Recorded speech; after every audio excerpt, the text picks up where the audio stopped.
نحمدہ ونصلی ونسلم علی رسول الکریم اما بعد۔ آج مسائل رمضان کورس کا 14واں دن ہے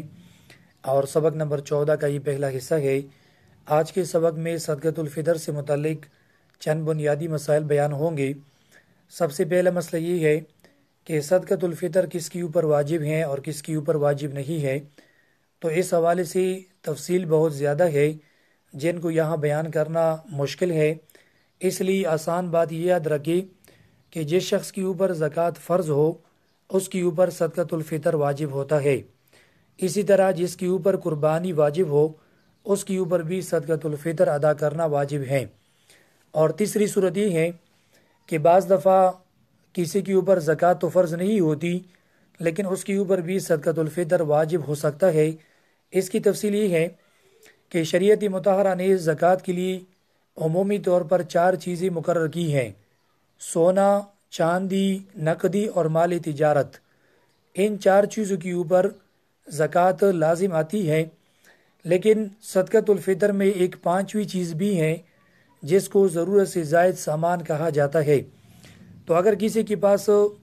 زکوٰۃ کا نصاب یعنی وہ اس کے پاس موجود نہیں ہے، مثلا اس کے پاس سونا، چاندی، نقدی، مالی تجارت کم ہے اور نصاب کے بقدر نہیں ہے،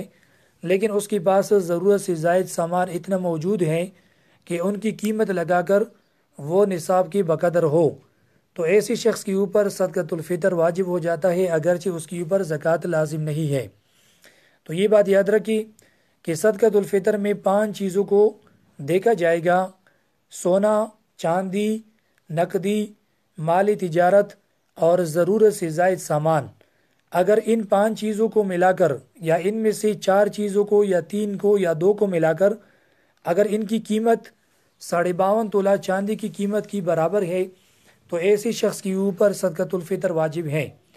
اور اگر ان 5 چیزوں یا ان میں سے بعض چیزوں کی قیمت کو ملا کر مجموعی قیمت 52.5 تولہ چاندی کی قیمت کے برابر نہیں ہے تو ایسی صورت میں ایسے شخص کے اوپر صدقۃ الفطر واجب نہیں ہے۔ اب یہاں سوال یہ پیدا ہوتا ہے کہ ضرورت سے زائد سامان سے کیا مراد ہے جن کی قیمت کو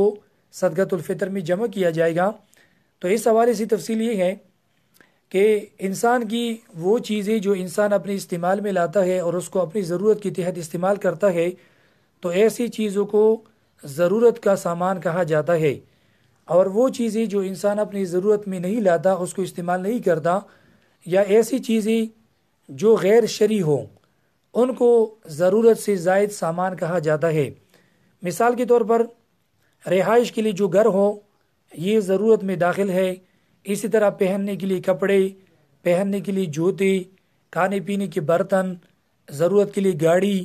سلائی کی مشین، دھولائی کی مشین، اسی طرح پنکھے، فرنیچر، کمپیوٹر، فریج، لیپ ٹاپ، موبائل، مزدوری کے لیے جو آلات اور اوزار ہیں، اسی طرح فیکٹری کے اندر جو مشینیں ہیں وغیرہ، یہ چیزیں ایسی ہے کہ جو ضرورت کے لیے سامان ہے اور ان کو ضرورتی سامان کہا جاتا ہے۔ ان کے علاوہ وہ چیزیں جو غیر شرعی ہیں، مثلا ٹی وی ہے، کیبل ہے وغیرہ، یا کسی گھر میں صرف زیب و زینت کے لیے رکھے گئے برتن ہیں، یا کسی گھر کے اندر ایسی قالینی ہے جو بالکل سالوں سال استعمال نہیں ہوتی اور گھر کے اندر پڑی ہوئی ہے، یا کسی گھر کے اندر کباڑ کی کوئی چیزیں ہیں، یعنی ایسی چیزیں جو ایک سٹور میں رکھی ہوئی ہو اور وہ بالکل استعمال میں نہ آتی ہو اور وہ قیمتی بھی ہو، تو ان چیزوں کو ضرورت سے زائد سامان کہا جاتا ہے۔ تو صدقۃ الفطر کے لیے نصاب میں ان چیزوں کو بھی جمع کیا جائے گا اور ان کا حساب بھی لگایا جائے گا۔ اسی طرح علماء کرام نے لکھا ہے کہ اگر کسی کے پاس 2 گھر ہو اور ایک گھر میں وہ خود رہتا ہے اور دوسرا گھر خالی پڑا ہوا ہے، یا ایک گھر میں وہ رہتا ہے اور دوسرا اس کے پاس خالی پلاٹ ہے، تو اس پلاٹ کی قیمت کو بھی صدقۃ الفطر کے نصاب میں شمار کیا جائے گا اور یہ شخص صدقۃ الفطر دے گا۔ لیکن اگر کسی کے پاس 2 گھر ہے، ایک گھر میں خود رہتا ہے اور دوسرا گھر اس نے کرائے پر دیا ہوا ہے، تو اگر یہ کرایہ اس کی ضروریات سے زائد ہیں تو پھر اس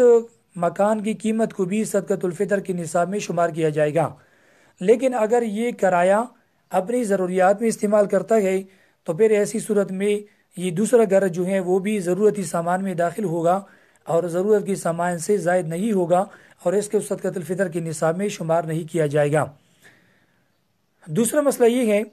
کہ جس طرح زکوٰۃ میں قرض کو منفی کیا جاتا ہے، اسی طرح صدقۃ الفطر کے نصاب میں بھی قرض کو منہا کیا جائے گا، اور قرض نکالنے کے بعد دیکھا جائے گا کہ اگر اس کے پاس نصاب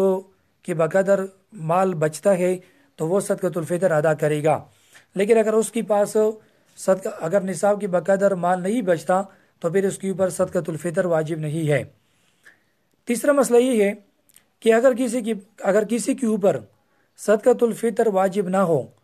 پھر بھی اگر وہ صدقۃ الفطر ادا کرتا ہے تو اس میں بہت اجر و ثواب ہے، لہٰذا ہر ایک شخص کو چاہیے کہ وہ صدقۃ الفطر ادا کرے، کیونکہ صدقۃ الفطر کی مقدار زیادہ نہیں ہے اور انسان کے اوپر بوجھ نہیں پڑتا، اس لیے عمومی طور پر یہ کوشش کرے کہ ہر ایک شخص جو ہے وہ صدقۃ الفطر ادا کرے۔